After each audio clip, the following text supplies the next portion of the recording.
Dear audience, access to water and sanitation are basic human rights.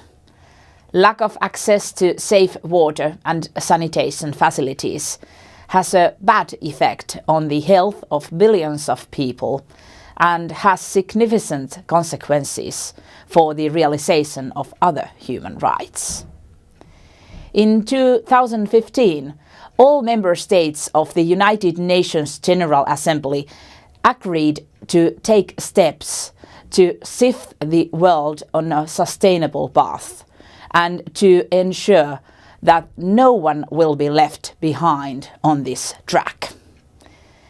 The Sustainable Development Goals aim to ensure access to safe and affordable drinking water and access to sufficient sanitation and hygiene by 2030 to all.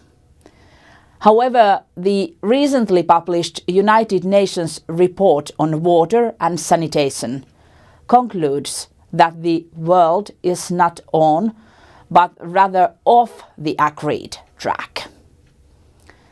Dear audience, more than 2 billion people lack access to safely managed drinking water services.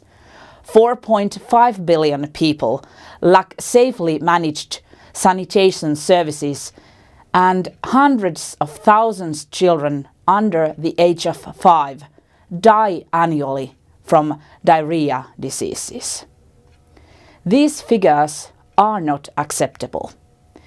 To be able to reduce the inequality between rural and urban areas, the commitment to leave no one behind will require and will contribute to increased attention on disadvantaged groups and promotion of gender equality.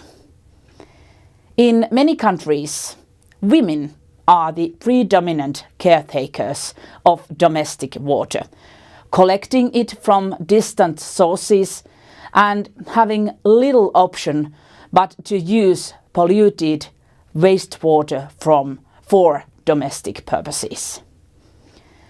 Time used for collecting the water and especially lack of decent sanitation will hinder girls and women to go to school or to get education.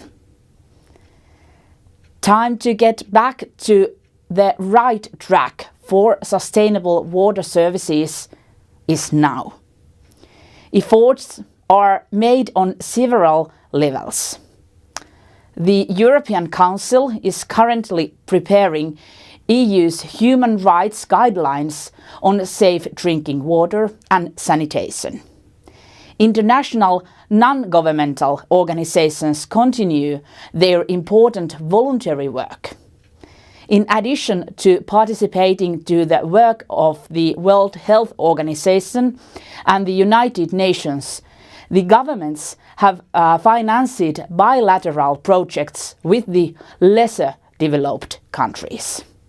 For example, with the financial support of Finland, the WHO Regional Office for Europe has managed to demonstrate the benefits of systematic water safety planning and also risk-based surveillance in Tajikistan. Recently, these principles were also integrated in the new Tajikistan drinking water law.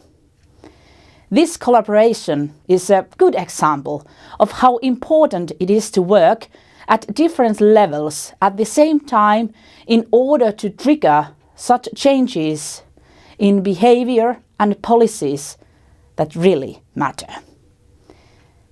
Dear audience, hopefully this rewarding work will continue to keep the world on the right track to ensure access to drinking water and sanitation to all, and at the latest in 2030, we can conclude that no one, no more, is left behind in these basic human rights.